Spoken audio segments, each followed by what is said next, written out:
This Equipment World video is brought to you by Chevron 600 ADF Ultra Low Ash Diesel Engine Oil. It's time to kick some ash.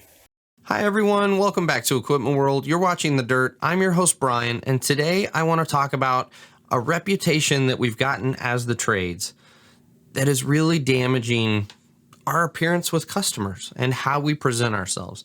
And I'm talking about this device right here and this little message. The mailbox is full and cannot accept any messages at this time. Does that describe you or someone you know? Because I will say chances are yes, even if it's not you, it's someone you know in the industry. But before we get into that, I want to take a second to tell you about the sponsor of this video, Chevron Lubricants. Protecting your diesel engine and its exhaust after treatment system has traditionally been seen as an either-or proposition when it comes to choosing the engine oil that's going to protect your system.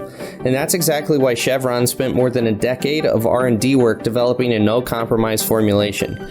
Now, I don't have to tell you why a clogged DPF is bad news, but here's the real kick in the pants. 90% of that ash clogging up your DPF and then upping your fuel and maintenance costs, it comes from your engine oil. You might be thinking, why don't they make an engine oil with less ash in it then?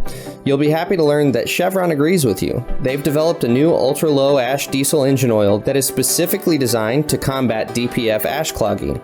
Dello 600 ADF with OmniMax technology cuts sulfate ash by 60%, radically reducing the rate of DPF clogging and extending the DPF service life by 2.5 times. Before you had to choose between protecting your engine or your after treatment system. Now you don't. Dello 600 ADF with OmniMax technology. It's time to kick some ash. Unfortunately, we are very busy in this industry. When we get on the job site, when we're in normal business hours, it's generally 1,000 miles an hour and we don't have time to take every phone call. A lot of times our conditions don't permit us to take a phone call. If you're down in a hole with your employees, neck deep in mud, trying to do a water tap, there's no physical way that you can get your phone out and answer it while conducting the work we need to do. That's understandable. But it's not an excuse for us to push everything to voicemail, never clean out the voicemail box, and continue to let calls go to a full voicemail box. So how can we get around this problem? What are some things that we can do to mitigate the issue? Well, the first one and the most obvious one is go through your voicemails. You have to make a time. This is where you as a contractor are going to have to be a little regimented. Schedule some time, whether it's first thing in the morning before you go out the door or while you're having your morning coffee, or if it's the end of the day, the last thing that you do before you head home. Spend 5 or 10 minutes going through voicemails. Delete the old ones. Delete the ones that don't mean anything to you. If you need to save some more important ones, absolutely by all means. But if you're full on all of your saved messages, use a service. There are services and applications out there where you can actually transcribe your voicemails and it will send them to you as an email. That's a great way to save the voicemail in a different form that's going to free up some space in your inbox for new incoming calls.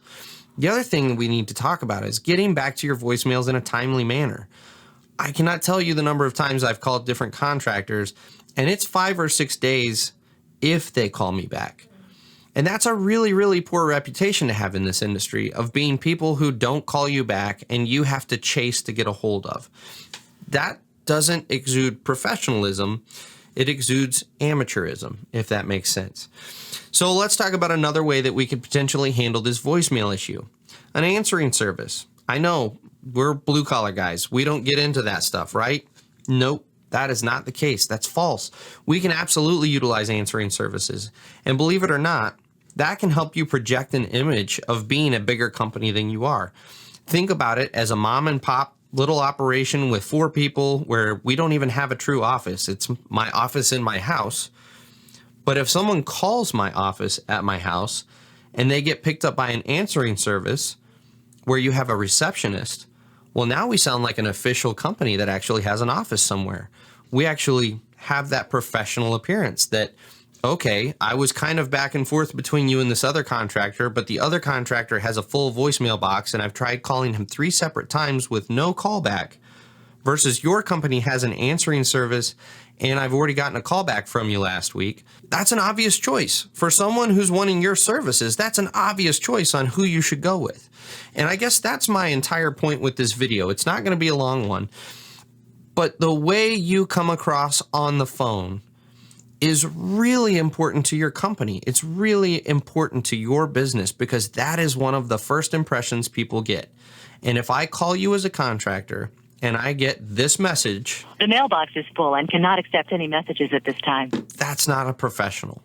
So I know that's a little harsh. I'm sorry. I don't mean to be harsh. But at the same time, this is something that you do need to address. If you're one of these guys that has a full voicemail box, you do need to address the issue and you do need to figure out something so that your customers and your employees can get a hold of you in a timely manner and actually convey the information they need to. So if you have any questions, absolutely drop them below. I'd love to hear some comments on this and how you handle your calls as a business, and get creative, guys. Absolutely. If you've got a unique way of handling incoming calls and messages, drop it down in the comments, and we'll catch you guys on the next episode of The Dirt.